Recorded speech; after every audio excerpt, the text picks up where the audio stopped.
ইমানের শুকরের দ্বারা কি হয়, যে ব্যক্তি ইমানের নিয়ামতের শুকর আদায় করবে, আল্লাহ পাক তার ইমানকে বাড়াইতে বাড়াইতে ইমানের সাথে মৃত্যু বরণ করার তৌফিক দান করবেন। কারণ ইন্নাল্লাযীনা ক্বালু রাব্বুনাল্লাহ, ঈমান আনার কথা যারা বলল আমাদের রব, আমাদের খোদা, আমাদের মালিক, আমাদের মাহবুব, আমাদের মাশুক, আমাদের মাহবুব একমাত্র কে? সুম্মাস্তাকামু, এটা হচ্ছে শুকর। শুকর করবে আর ঈমান বাড়বে, ঈমানের কাজ করবে, ঈমান বাড়বে, নেক আমল করবে, ঈমান বাড়তে থাকবে। কারণ এক হাদিসে পাক ভিতরে আল্লাহর রাসূল সাল্লাল্লাহু তাআলা আলাইহি ওয়াসাল্লাম বলেন, ঈমানের ৭৭টি শাখা। যত শুকর করব অত ঈমান বাড়তে থাকবে, ঈমান যত বাড়বে শেষ পর্যন্ত ঈমানে কামেল নসিব হবে। আর ঈমান যখন কামেল হবে আর বাড়বে, ওই সে ঈমানের সাথে মৃত্যুবরণ করার তৌফিক পাইয়া যাবে। শুকরের দ্বারা লাভ হইল না লস হইল? এই জন্য সবসময় শুকর থাকবে, শুকর আর শুকর। আর যদি শুকর না করি নেয়ামতও থাকবে না, কিয়ামতেও শুকরওয়ালা হিসেবে ওঠাও যাবে না। যে দুনিয়াতে শুকর করতে থাকবে, কিয়ামতের ময়দানে সে শুকরওয়ালা হিসেবে উঠবে। আল্লাহ পাক নিজেই বলেন, মা ইয়াফআলুল্লাহু বিআযাবিকুম ইন শাকারতুম ওয়া আমানতুম। আমি আল্লাহ কেন তোমাদেরকে শাস্তি দেব যদি তোমরা শুকরবাজার হও। যে শুকরগুজার হয়, আল্লাহ পাক তার নিয়ামতকে বাড়াইতে বাড়াইতে সর্বশ্রেষ্ঠ নিয়ামতের অধিকারী বানাই দেন। সুবহানাল্লাহ। আজ যে শুকর করে না, তার নিয়ামতকে ছিনাই নিয়ে নেন, নাউযু বিল্লাহ। সুতরাং সব নিয়ামতের শুকর। বিসমিল্লাহির রহমানির রহিম। ইন্নাল হামদালিল্লাহ نحمده ونستعينه ونستغفره ونؤمن به ونتوكل عليه ونعوذ بالله من شرور أنفسنا ومن سيئات أعمالنا. من يهده الله فلا مضل له ومن يضلله فلا هادي له. وأشهد أن لا إله إلا الله وحده لا شريك له لا ضد له ولا ند له ولا مثل له ولا مثيل له. وأشهد أن سيدنا وحبيبنا ومولانا محمدا عبده ورسوله صلى الله تعالى عليه وعلى آله الطيبين وأصحابه الطاهرين. أما بعد، فأعوذ بالله من الشيطان الرجيم. بسم الله الرحمن الرحيم. فمن يعمل مثقال ذرة خيرا يره ومن يعمل مثقال ذرة شرا يره. صدق الله مولانا العظيم. عن أبي الدرداء رضي الله تعالى عنه أنه قال: قال رسول الله صلى الله عليه وسلم ما يوزن في الميزان أثقل من خلق حسن أو كما قال النبي عليه الصلاة والسلام صدق الله مولانا العظيم وصدق رسوله النبي الأمي الكريم ونحن على ذلك من الشاهدين والشاكرين والحمد لله رب العالمين সর্বপ্রথম আল্লাহ রব্বুল আলামিনের মহান দরবারে শুকরিয়া আদায় করছি, যিনি আমাকে আমাদিগকে আল মদিনা মসজিদের যুবক সমাজ ও মুসল্লিদের, এই ওলামায়ে হাক্কানি রব্বানীদের পবিত্র জুবান থেকে কোরআনে কারীমের হাদিসে পাকের দামি কথা শোনার জন্য জান্নাতের এই বাগিচায় আসার, বসার, বলার, শোনার সুযোগ করে দিয়েছেন। আলহামদুলিল্লাহ।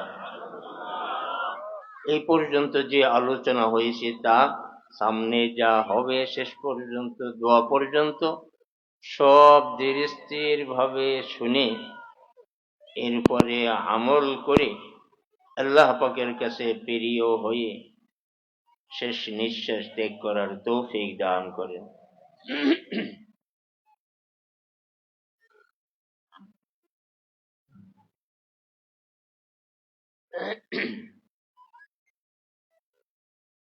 তো আমি কোরআনে কারীমের সূরা জিলজালের শেষ দুইটি আয়াত থেকে তেলাওয়াত করছি। অগণিত অসংখ্য হাদিস সমূহ থেকে একটা হাদিসে মুবারক পাঠ করছি।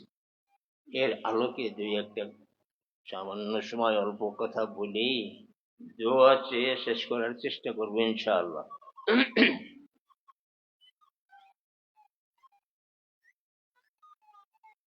আমাদের সৃষ্টিকর্তা কয়জন?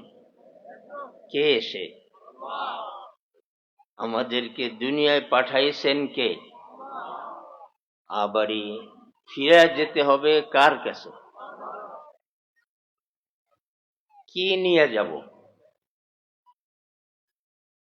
আমাদেরকে কি জন্য বানানো হয়েছে এটা তো আমরা জানি, জানার কথা আর কি, বারবার শুনছি। আল্লাহ পাক নিজেই বলছেন, ওয়ামা খালাকতুল জিন্না ওয়াল ইনসা ইল্লা লিয়াবুদুন। আমি জিন এবং মানব জাতিকে শুধুমাত্র আমার ইবাদত বন্দেগীর জন্য বানাইছি। তাহলে আমরা কি নিয়ে যাব? ইবাদত তার জন্য বানাইছেন, এইটাই তো নিয়ে যাওয়ার জিনিস। পাঠাইছেন আল্লাহ রাব্বুল আলামিন, যাব ফিরা তানার কাছে। সন্দেহ আছে নাকি? এই বিশ্বাস করে দেখি তো আলহামদুলিল্লাহ আমরা মুমিন। আর এই ইমানের, বর্তমান ইমানের শুকর আদায় করলে আল্লাহ পাকের ওয়াদা, আল্লাহ পাক সেই নেয়ামতকে বাড়াই দেন। ইমানের মতন সর্বশ্রেষ্ঠ নেয়ামতের শুকর যদি করি তাহলে কি বাড়বে? আল্লাহ নেয়ামত বাড়বে। শুকর করবে ইমানের, বাড়বে কি? আর ইমান বাড়বে, এত কথা কইতে পারেন না গা। শুকর করব ইমানের, আলহামদুলিল্লাহ আল্লাহ পাক আমাদেরকে ইমানের মতন দৌলত দান করছে। যার শুকর করে সেইটা বাড়ে। লা ইন শাকারতুম লা আযীদান্নাকুম। যে জিনিসে শুকর করব, যে নেয়ামতের শুকর করব, ওই নেয়ামতটা আল্লাহ পাক বাড়াবেন, আল্লাহ পাকের ওয়াদা। আমাদেরকে ইমানের মতন সর্বশ্রেষ্ঠ দৌলত নেয়ামত দান করছেন, আলহামদুলিল্লাহ। এই শুকর করার কারণে কি বাড়বে? নামাজের শুকর করলে, রোজার শুকর করলে, মানে যে নিয়ামত পাইয়া শুকর করব ওইটা বানাইতে থাকবেন। এই জন্য হাকিমুল উম্মত মুজাদ্দিদুল মিল্লাত আল্লামা থানভী নাফারাল্লাহু মারকাদা সহ বড় বড় ওলামায়ে হাক্কানি, আউলিয়ায়ে কেরাম, মুহাক্কিকিনে ইজাম, মুফতিয়ানে কিরাম ইনরা লিখছেন যে বর্তমান ইমানের উপরে শুকর করে বলবে আলহামদুলিল্লাহ, আল্লাহ তুমি যে নিয়ামত দান করছো না চাওয়া সত্ত্বে, এই জন্য তোমার অগণিত অসংখ্যক শুকরিয়া। আল্লাহ পাক তার ইমানকে বাড়াইতে থাকবেন, বাড়াইতে থাকবেন। বাদ লাযীদান্নাকুম, আল্লাহ পাকের ওয়াদা। আর ওয়ালা ইন কাফারতুম, যদি শুকর আদায় না করি, অকৃতজ্ঞ হই, ওই দেওয়া নিয়ামতকে আল্লাহ পাক ছিনাই নেবেন, কঠিন শাস্তি দিবেন। তাহলে নিয়ামতের দ্বারা শুকরের দ্বারা নিয়ামত বাড়ে। ইমানের শুকরের দ্বারা কি হয়? যে ব্যক্তি ইমানের নিয়ামতের শুকর আদায় করবে, আল্লাহ পাক তার ইমানকে বাড়াইতে বাড়াইতে ইমানের সাথে মৃত্যুবরণ করার তৌফিক দান করবেন। কারণ ইন্নাল্লাযীনা ক্বালু রাব্বুনাল্লাহ, ঈমান আনার কথা যারা বলল আমাদের রব, আমাদের খোদা, আমাদের মালিক, আমাদের মাহবুব, আমাদের মাশুক, আমাদের মাহবুব একমাত্র কে? সুম্মাস্তাকামু, এটা হচ্ছে শুকর। শুকর করবে আর ঈমান বাড়বে, ঈমানের কাজ করবে, ঈমান বাড়বে, নেক আমল করবে, ঈমান বাড়তে থাকবে। কারণ এক হাদিসে পাক ভিতরে আল্লাহর রাসূল সাল্লাল্লাহু তাআলা আলাইহি ওয়াসাল্লাম বলেন, ঈমানের ৭৭টি শাখা। যত শুকর করব অত ঈমান বাড়তে থাকবে, ঈমান যত বাড়বে শেষ পর্যন্ত ঈমানে কামেল নসিব হবে। আর ঈমান যখন কামেল হবে আর বাড়বে, ওই সে ঈমানের সাথে মৃত্যুবরণ করার তৌফিক পাইয়া যাবে। শুকরের দ্বারা লাভ হইল না লস হইল? এই জন্য সবসময় শুকর থাকবে, শুকর রাখবে। আর শুকর, আর যদি শুকর না করি নেয়ামতও থাকবে না, কিয়ামতেও শুকরওয়ালা হিসাবে ওঠাও যাবে না। যে দুনিয়াতে শুকর করতে থাকবে, কিয়ামতের ময়দানে সে শুকরওয়ালা হিসাবে উঠবে। আল্লাহ পাক নিজেই বলেন, মা ইয়াফআলুল্লাহু বিআযাবিকুম ইন শাকারতুম ওয়া আমানতুম, আমি আল্লাহ কেন তোমাদেরকে শাস্তি দেব যদি তোমরা শুকরবাজার হও। যে শুকরগুজার হয়, আল্লাহ পাক তার নিয়ামতকে বাড়াইতে বাড়াইতে সর্বশ্রেষ্ঠ নিয়ামতের অধিকারী বানাই দেন। সুবহানাল্লাহ। আর যে শুকর করে না, তার নিয়ামতকে ছিনাই নিয়ে নেন। নাউযু বিল্লাহ। সুতরাং সব নিয়ামতের শুকর, শুকর ৩ রকমের হয়। কয় প্রকার? একটা জিহ্বা দিয়ে আদায় করতে হয়, যেটা আমরা সবসময় বলি কি, কথাই কন্যা দিয়ে কেউ জিহ্বার শুকর কি দিয়া বলি? আরে সূরা ফাতিহাটা পড়েন না, দিয়ে কি কন দেই? তো এটা কি? এটা জিহ্বার শুকর না? নাকি মাথা দিয়ে পড়েন না হাত দিয়া? মাশাআল্লাহ। জিহ্বাটা ছোট্ট, কিন্তু তার আমলগুলা বড় বড়। ইমামে গাজালি বলছেন, জিহ্বার শরীরটা, বডিটা ছোট্ট, কিন্তু তার আমলগুলা বড় বড়। জিরমুহু সগীর ওয়া জুরমুহু কাবীর। এই জিহ্বা দিয়ে বলে লা ইলাহা ইল্লাল্লাহ মুহাম্মাদুর রাসূলুল্লাহ সাল্লাল্লাহু তাআলা। হাদিস বাকি ভিতরে আছে, লা ইলাহা ইল্লাল্লাহ লাইসা লাহু হিজাবুন দুনাল্লাহ। এই জিকিরটা কোন অঙ্গ দিয়া করি? যে কোনো জিকির কোন অঙ্গ দিয়া? দেখছেন ছোট্ট জিহ্বা, তার কাজটা কত বড়। ঈমানের কলমা, কত পাওয়ারফুল কলেমা। বান্দা বান্দি যখন জমিনে বসে লা ইলাহা ইল্লাল্লাহ পড়ে, সরাসরি আল্লাহর আরশে আজিমে চলে যায়। কিসের আমল হইল? জিহ্বার আমল। কত সহজ, কত আসান। এই জন্য হাদিসে পাকের ভিতরে, কালামে পাকের ভিতরে সব থেকে বেশি আমল করার জন্য যেটা বলা হয়েছে বেশি পরিমাণে, সেটা হয়েছে আল্লাহ পাকের পবিত্র নামের পবিত্র জিকির। আল্লাহ যখন পবিত্র, তার নাম কি, তার জিকিরটাও কি হবে? এই পবিত্র নামের পবিত্র জিকির করলে জিহ্বাও পবিত্র হয়, অঙ্গ প্রত্যঙ্গ দিয়েও পবিত্র আমল প্রকাশ পায়, দিলও পবিত্র হয়ে যায়।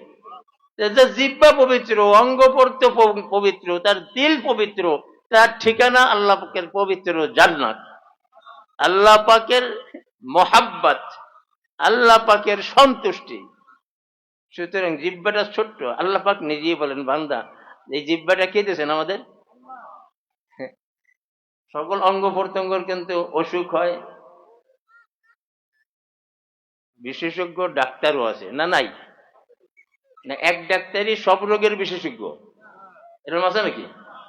আছে। এবারে না কইয়ে দিলেন, ঢাকায় না থাকতে পারে, বাংলাদেশে না থাকতে পারে, গোটা পৃথিবীতে আল্লাহ পাক একজন বানাইছে সর্ব বিষয়ে সর্ববিশেষজ্ঞ, মুহাম্মাদুর রাসূলুল্লাহ সাল্লাল্লাহু আলাইহি ওয়াসাল্লাম। উনি কোনটা বলেন না, বলেন তো দেখি। তাইলে সব বিষয় বলছেন না, মাটির নিচে কবরের কথা বলছেন না, জমিনের উপরে যা আছে সব বলছেন না, হওয়ার কথা বলছেন, মরার কথা বলছেন, জীবন যাপনের কথা বলছেন, ইমানের কথা বলছেন, আমলের নেক আমলের কথা বলছেন, গুনাহ ছাড়ার কথা বলছেন, কোনটা বলেন নাই? তাহলে উনি একমাত্র সর্ব বিষয় সব জায়গায়, দুনিয়াতেও আখিরাতেও। যত বিশেষজ্ঞ আছে মরার পরে আর রোগী দেখে মরি গেছে তা কি কয়, ইগনিশন দেয়, হ্যাঁ শেষ। আর তিনি মরার পরে কি হবে, কবরে কি হবে, কি প্রশ্ন হবে, কি উত্তর দিতে হবে, কবরটা কিভাবে জান্নাতের বাগিচা হবে, কি করলে জাহান্নামের গর্ত হবে, সবকিছু বলেন নাই। কিয়ামতে কি হবে বলেন নাই। কে আমলনামা ডাইন হাতে পাবে, কে বাম হাতে পাবে। আমি ওইটা বলার জন্য অল্প একটু কথা বলতে চাইছিলাম যে কোন দিকে যাইতে। এই যে আল মদিনার বরকত মনে আছে, হ্যাঁ মাশাআল্লাহ। তো এই জবান দিয়ে যখন, এই ছোট্ট অঙ্গটা দিয়ে যখন বড় কাজটা করে, জিহ্বাটা ছোট কিন্তু কাজটা কি, লা ইলাহা ইল্লাল্লাহ। এটা সম্বন্ধে আল্লাহ রাসূল বলেন এটা এত বড়, এত বড়, বড় সত্তার বড়র কথা, এটা বড় হবে না সব থেকে? এই কথাটা যখন কেউ, কোনো বান্দা কোনো বান্দি জমিনে বসে পড়ে আর বলে, ঠোঁট আর জিহ্বাটা লড়াইয়া আল্লাহর আরশে আজিমের সামনে নূরের খাম্বাকে লড়াই দেয়। এর জন্য কোনো ফেরেশতার মাধ্যম লাগে না, সরাসরি এমনি কয় না অ্যাকশন, অ্যাকশন ইনডাইরেক্ট অ্যাকশন, এইটা হচ্ছে ডাইরেক্ট। আর কি অ্যাকশন আছে জানি না, কয় শুনিয়েছি ডাইরেক্ট হইল না, জমিনে বসে পড়বে, সাথে সাথে আরশে আজিম কোথায় নূরের স্তম্ভকে লড়াই দেয়। লা ইলাহা ইল্লাল্লাহ মুহাম্মাদুর রাসূলুল্লাহ সাল্লাল্লাহু তাআলা আলাইহি ওয়াসাল্লাম। শুধু কি লড়াই দিয়ে খেলতে হয়ে যায়? আল্লাহ পাক তো সবকিছুই জানে না, জানে না ওই খুঁটিটা কেন লড়তেছে এটাকে জানেন না? এবারে জিজ্ঞেস করে লড়তেছো কেন, খুঁটি কথা বলে। আপনার এক বান্দা বা বান্দি বা একাধিক বান্দা বান্দি আপনার নামের জিকির করছে, লা ইলাহা ইল্লাল্লাহ পড়তে, অথচ তার গুনাহ মাফ হয় নাই। রে গুনাহ মাফ হওয়া সর্বশ্রেষ্ঠ নেয়ামত। যার গুনাহ মাফ হয়ে গেল সে বিনা হিসাবে জান্নাতে চলে যাবে। যার গুনাহ মাফ হয়ে গেল সকল প্রকারের অশান্তির থেকে সে মুক্ত হয়ে গেল। যত পাপ তত ক্ষতি, যত মাপ তত লাভ। বোঝেন কথাটা? মাপ যত বেশি পাবো তত আমি লাভবান হব, দুনিয়াতেও আখিরাতেও। কেন ওই লোকটি কি সুন্দর মানুষ, তার চরিত্র কত ভালো, সবটা ভালো হইলে সবাই তারা প্রশংসা করে না, আর খারাপ হইলে খারাপটাও কয়। তো যখন আল্লাহ পাক কেউকে প্রিয় বানাইতে চায় তখন তাকে প্রিয় আমল করার তৌফিক দান করেন। তার ভিতরে শ্রেষ্ঠ একটা আমল মাপ। আর এই মাপ তওবা করলে তো মাফ হয়। এই কলেমা তৈয়বা পড়লে ওই নূরের খাম্বার কথার কারণে যে তার গুনাহ মাফ হয় নাই, আল্লাহ পাক বলে আমি তার গুনাহ মাফ করে দিলাম। মাফ হওয়া, গুনাহ মাফ হওয়া, এটা শ্রেষ্ঠ নেয়ামত। যার গুনাহ নাই, আল্লাহ রাসূল বলেন কিয়ামতের ময়দানে মানুষ তিন প্রকারের হবে। কয় প্রকার? দুই প্রকারের কোনো হিসাব হবে না, এক প্রকারের হিসাব হবে। এই দুই প্রকার কারা? যারা ফার্স্ট ক্লাস, ফার্স্ট, যাদের শুধু নেকি নেকি। ফামান ইয়ামাল মিসকালা যাররাতিন খায়রান ইয়ারা। এই দুনিয়াতে যে কোনো ভালো কাজ যত সামান্য থেকে সামান্য হোক, অর্থাৎ ফরজ হোক, ওয়াজিব হোক, সুন্নতে মুআক্কাদা হোক, সুন্নতে জায়েদা হোক, নফল হোক, মুস্তাহাব হোক, যে কোনো নেকি ছোট্ট হইল, যে কোনো নেকির বৈশিষ্ট্য জান্নাত, আলহামদুলিল্লাহ। আর যে কোনো গুনার বৈশিষ্ট্য জাহান্নাম, নাউযুবিল্লাহ।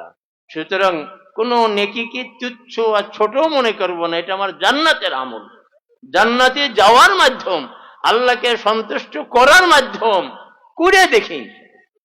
আর যে কোনো গুনাহকে ছোট তুচ্ছ মনে করব না, এটা জাহান্নামে যাওয়ার মাধ্যম। তো এক শ্রেণী যাদের আমল নামায় শুধু নেকি আর নেকি, নেকি আর নেকি, এদের কোনো হিসেবের দরকার, বিনা হিসেবে জান্নাতে চলে যাবে। আর এক প্রকারের লোক, তাদের আমল নামায় শুধু গুনাহ আর গুনাহ, একটাও নেকি নাই, এরা বিনা হিসেবে।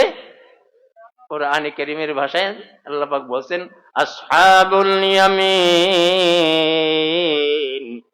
মা আসহাবুল ইয়ামিন। ডানপন্থী যারা ভালো কাজ করে এদেরকে মানুষ ডানপন্থী, কোরআনে কারীমও তাকে ডানপন্থী বলছে।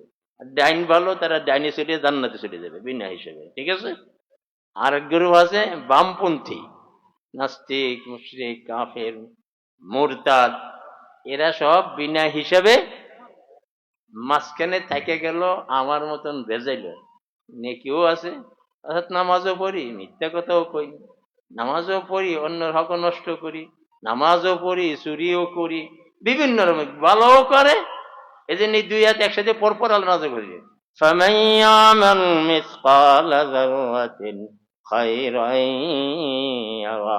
ও বান্দা বান্দি, তুমি চিন্তা করো না, তুমি যে ছোট্ট কাজ করছো এটা মনে হয় বাদ করিয়া যাবে। বড় নেকির কাজ করো, ইমানের মতন কলমা পড়ো, নামাজের মতন শ্রেষ্ঠ ইবাদত করো, রোজার মতন স্পেশাল গেট দিয়া প্রবেশ করার আমল করো। যত নেক আমল আছে বড় থেকে ছোট পর্যন্ত তোমার আমল নামায় সব কিছু লিপিবদ্ধ থাকবে। ওয়াদিআল কিতাব ফাতারাল মুজরিমিনা মুশফিকিনা মিম্মা ফীহি। যখন তাদের যার যার আমল নামা তার সামনে আল্লাহ পাক দিয়ে দেবেন, যার আমল নামা তার কাছেই যাবে, অথচ আমল নামা কিন্তু উড়েই দেওয়া হবে, যে এই পর্বে যারটা তার কাছে। গরু টিরি ছিঁড়ে যায়, বাচ্চারা যে উড়ায়, ঢাকায় উড়ায় কিনা যায় না, খুলনায় উড়ায়, ধরতে যে আবার উপরে বাচ্চারা নিচেও পড়ে যায় মাঝে মাঝে। গড়ি কয় চল করে এদিকে, ছুটে গেলে কেটে দিলে ওই জায়গায় মনে পড়ে যায়, তাই না? তাই কষ্ট জায়গায় বলে পড়ে, ঢাকায় তাই করে। ঘুরে যখন কাটিয়ে দেয় সুতা বা কাটিয়ে যায়, ওই জায়গায় মনে পড়ে যায়। এক ভাই কইল কিন্তু এরকম করলে তো আমি বুঝি হ্যাঁ, আর এইরকম করলে বুঝি না। আমি তো এইরকম করে আমি কি, আমি তো এই বুঝছি, হয়তো উনি ভালোই করেছে আলহামদুলিল্লাহ। একটা ঘুড়ি, এটা যদি উড়ে গেলে কোথায় দিয়ে পড়ে সে আল্লাহ জানে, নাকি জায়গায় পড়ে। তো ওই আমল নামাও তো কাগজ, তা উড়েই দেবে, তার তো ধ্যান দিচ্ছে সেই নিয়ে পড়ার কথা, কিন্তু পড়বে যারটা তার কাছে। সুবহানাল্লাহ। হ্যাঁ, এরকম আমল নামাও হবে। আল্লাহ কত দয়ালু, কত মায়া, যে একটা আমল সে নিজে করতে পারে নাই কিন্তু অন্যকে করার জন্য দাওয়াত দিয়েছে। ওমান আহসানু কাওলাম মিম্মান দাআ ইলাল্লাহ। দাআ ইলাল্লাহ হইতে হবে, অন্য কোনো উদ্দেশ্যে না, আল্লাহকে খুশি করার জন্য ভালো কাজের দিকে আহ্বান করে। শেখুল হাদিস আল্লামা জাকিরিয়া লিখছেন যে আজান দেয় সেও দাআ ইলাল্লাহ করে, যে আলেম মাদ্রাসায় পড়ায় সেও দাআ ইলাল্লাহ করে, যে ইমাম ইমামতি করে সেও, যে মুসলমান অন্যকে ভালো কাজের আহ্বান করে সেও দাআ ইলাল্লাহ বিদাত থাকে, যে তাবলীগের মাধ্যমে দাওয়াত দেয় ওলামাদের নেতৃত্বে সেও দাআ ইলাল্লাহ। যাই হোক, দাআ ইলাল্লাহ হইতে হবে, আল্লাহর দিকে ডাকতে হবে, আল্লাহকে খুশি করার জন্য না আর কিছুর জন্য। হ্যাঁ, আল্লাহর দিকে দাওয়াত দেবো, আমি আমির হব সেই নিয়তে, তাহলে আমল কোনো কাজে লাগবে? ইমাম বুখারী তার কিতাবের প্রথম হাদিস, ইন্নামাল আমালু বিন্নিয়াত। আমল যদি কবুল করাইতে হয়, আমলের দ্বারা যদি নাজাত পাইতে হয়, একমাত্র শুধুমাত্র আল্লাহ রাব্বুল আলামিনকে খুশি করার নিয়ত করিয়া নাও। নিয়ত যদি ঠিক না হয় আমলও নিয়াত যদি সহি না হয় আমলও কবুল, নিয়াত যদি খালিস না হয় ওই আমল কোনোদিন কবুল হবে না। আমল যদি কবুল না হয় ইবলিস মার্কা হইতে হবে, লাভ কি? ইবলিস কি আমল কম করছে? আমাদের সবার মিলাইলে যাওয়া হয় তার থেকে কত লক্ষ গুণ বেশি আমল করছে, কিন্তু সব দলির সাথ হয়ে গেছে, সব হাবা মানসুরা হয়ে গেছে। সুতরাং আমি আমল করলেই হয়ে যাবে এমন কথা না। আমল করব কার জন্য? আল্লাহকে খুশি করার জন্য, আল্লাহকে রাজি করার জন্য। আল্লাহ যদি রাজি হয়ে যায় কোনো মতে আর কোনো সমস্যা নাই। মাশাআল্লাহ, ওয়ারিদওয়ানুম মিনাল্লাহি আকবার। আল্লাহকে খুশি করার জন্য আমল করলে এইটা হবে সহি আমল, কবুল আমল, এইটার দ্বারা নাজাত হবে। আর আল্লাহকে সহি রাজি করা ছাড়া অন্য কোন নিয়তে করলে ওই আমল কোনোদিন কবুল হবে না, নাজাতের। এটাই আল্লাহ রাসূল প্রকাশ করেছেন, আখলিস দীনাক উম্মত। যদি আমলের দ্বারা তুমি কিছু পাইতে চাও, আল্লাহকে খুশি করতে চাও, একমাত্র শুধুমাত্র কেবলমাত্র আল্লাহকে রাজি করার নিয়ত শুরু করো। মাঝখানেও আল্লাহর নিয়ত রাখো, শেষেও আল্লাহর নিয়ত রাখো। শুরু শেষ মাঝখানে একমাত্র কাকে খুশি করতে হবে? শুরু করলাম আল্লাহর নিয়তে, পড়তেন মুসল্লিজন আইছে এরকম পড়লে কি কবে আনে, নিয়তটা কি খালেজ থাকলো? আমার এক মুসল্লি ছিল না, এই দুনিয়াতে চলে গেছে। আমার অন্য মুসল্লিরা বলতো, হুজুর আপনার এই মুসল্লি কি সূরা কেরাত বাড়িতে পড়ি আসে আর মসজিদে এসে খালি রুকু সিজদা করে? ওকে কেন? আমরা 2 রাকাত পড়তে পারি না, সে 10 রাকাত হয়ে যায়। সে বোঝা গেল সূরা কেরাতের কাজটা আগে সারিয়ে আছে, এমনি খালি ওঠা বসাটা করে। দেন মানুষই দেখে কইতেছে আমল করেছে। তা আল্লাহ তো আর কিছু বুঝে না, জানে না কি করে। মানুষের দেখে বলতেছে কি সূরা কেরাতকে বাড়িতে পড়ে আইছে, এত জলদি ওঠা নামা করে কি এরা? আর আল্লাহ রাসূল বলেন, তিলকা সলাতুল মুনাফিক। যে নামাজ আল্লাহকে খুশি করার জন্য হয় না, যার নামাজের ভিতর দাঁড়ানো ঠিক হয় না, যার রুকু ঠিক হয় না, যার রুকুর থেকে সোজা দাঁড়ায় না, সিজদার থেকে সোজা বসে না, আরবিতে নামাজ আলাদা, কোনটা ফরজ কোনটা ওয়াজিব, এটা দিয়ে ঠিক প্রদান করে না। আল্লাহ রাসূল বলেন এটা নামাজ না, এই নামাজ হয়েছে ফাওয়াইলুল লিল মুসাল্লিন। এই নামাজ তাকে বদদুয়া দিয়া জাহান্নামে নিয়ে যাবে।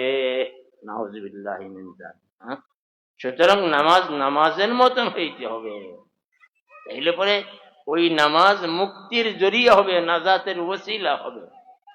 তো বলছিলাম কলেমায়ে তয়্যিবা ছোট্ট অঙ্গ জিহ্বা দিয়ে পড়তে হয়, এটা সাথে সাথে আরশে আজিমের নূরের খাম্বাকে লড়াইয়া গুনাহ মাফের ব্যবস্থা করে দেয়। সুবহানাল্লাহ। তাহলে গুনাহ যখন মাফ হয়ে গেল, ওইদিকে থাকলো নেকি। এখন এই গুনার জায়গাটা যদি ফাঁকা থাকে, ফেরেশতারা বলবে না কি পড়ছে এর উঠে চুকি দিয়া। এই লজ্জাটুকু যাতে না দিতে পারে, আল্লাহ রাব্বুল আলামিন বান্দা বান্দির ভিতর কত দয়ালু, ওই গুনাহগুলি নেকির দ্বারা পরিবর্তন করে দেয়। এটাই আল্লাহ রাসূল বুঝাইছেন, আত-তাইবু মিনাজ যামবি কামান লা যামবালা। যে গুনাহ করার পরে তওবা করে, তওবা করার পরে কেমন জানি সে গুনাহই করে নাই, অর্থাৎ গুনাহটা মাফ হয়ে গেল। এরপরে যেটা লাভ, আত-তাইবু হাবিবুল্লাহ। ওই নেকির দ্বারা তো পাল্টাইতেন গুনাহটা, তাতে ফাঁকা থাকে না। এরপরে যে গুনাহ করে মাপ চায়, আল্লাহ রাসূল বলেন সে আল্লাহর বন্ধু হইয়া যায়। আল্লাহর বন্ধু হইতে রাজি আছি না? এটা কি কোনো কঠিন কাজ হইল? আস্তাগফিরুল্লাহ, আস্তাগফিরুল্লাহ, আস্তাগফিরুল্লাহ। না বাংলায় কই আল্লাহ মাফ করে দাও, আল্লাহ মাফ। দেখি বাংলা ভাষা আল্লাহ বুঝবে না। চিটাগাঙ্গে যখন ঝগড়া রাখে তখন না আমরা বুঝি না, কিন্তু আল্লাহ কি বোঝে না কিছু? ওরা যখন এলাকার আঞ্চলিক ভাষা কয় বোঝা, আমাকে যখন একটু মনে হয় কষ্ট হয়ে যায়, আমি তো ঠিক পাই না কি দেখি কয় রাখুক, কিন্তু আল্লাহ কি বোঝে না? জাআলনাকুম শুআবান ওয়া কাবাইলা লিতাআরাফু। আল্লাহ সব ভাষা বোঝে। মাঝে মাঝে দেখি আরবিতে নিয়ত করতে করতে, আরবি নিয়ত তো আমরা বাঙালি মানুষ, তো নিয়ত আরবিতে করতে গেলে নওয়াইতু আন উসাল্লি আমিও আগে করতাম, এখন আপাতত ছেড়ে দিছি, মাতৃভাষা যখন বাংলা। কারণ আছে বলতেছি এর সাথে, আরবি ভাষা খারাপ এটা আমি বলতে চাই না, উল্টারে বুঝেন না, কিন্তু সময় লাগে। আর যাদের উচ্চারণ করার অভ্যাস নাই তাদের আর একটু বেশি সময় লাগে। এই নাওয়াইতেন, আমি যখন হেফজো পড়তাম এই দারুল মাদ্রাসা, তখন একজন মুসল্লি ছিল, এই মাঘ মাসের শীতে তালা বলি পুকুর, আমাদের আগের খুলনা মার্কাজ মসজিদের নাম ছিল। যাই হোক, তো শীতের দিনে সে উজু করতো, উজু মানে সবর সাদেকের আগে শুরু করতো অজু করা, ফজরের ওয়াক্ত হওয়ার আগের থেকে শীতের দিন এই পর্যন্ত পানিতে নামিয়া আমার দেখা ঘটনা কইতেছি। দুইতে দুইতে হাত যখন দিত, হাত ধোয়া কত দূর ফরজ এই পর্যন্ত, কতক্ষণ না কেন কেন সহ পর্যন্ত না, বাদ টাদ দিয়েন না, এটা সহ কিন্তু কেন সহ দেওয়া ফরজ একবার, তাই কোনো একটা ফাঁকা না থাকে। এবার তারা দুইতে দুইতে দুইতে দুইতে পানি দিতে যেতে এই পর্যন্ত পানি ভিতরে ডুবে দিতে, পুকুরের পানি, আর নিচে নামতো, শেষ পর্যন্ত গোসল করে ডুব দিতে করে। এই যে তার অজুর অবস্থা। ফরজ সুন্নাত, হ্যাঁ, তো এই যে ফরজ সুন্নাত ইত্যাদির খবর ছিল না, জামাত তো কিলোমিটার তো না, এইরকম না, বাংলায় করলে সহজে বলা যায় আল্লাহ তোমাকে খুশি করার জন্য 2 রাকাত ফরজ নামাজ পড়তেছি অল্পতে, তাকবীরুল্লাহটা ছোটে না, এটা হচ্ছে আমার আসল উদ্দেশ্য। যদি আরবিতে করে তাকবীর ধরতে পারেন আলহামদুলিল্লাহ। দেখ, আল্লাহ রাব্বুল আলামিন আমাদিগকে এই জিহ্বা দিয়া তার শুকর আদায় করি, তার কালেমা পড়ে, কালাম পাকের তেলাওয়াত করে, তওবা ইস্তেগফার করে, দুরূদ শরীফ পড়ি, আল্লাহ পাকের দরবারে আল্লাহর খাঁটি বান্দা হয়ে শেষ নিঃশ্বাস ত্যাগ করার তৌফিক দান করেন। আমিন। ওয়া আখিরু দাওয়ানা আলহামদুলিল্লাহি রাব্বিল আলামিন। الصلاة والسلام على سيد الأنبياء والمرسلين وعلى آله وأصحابه أجمعين.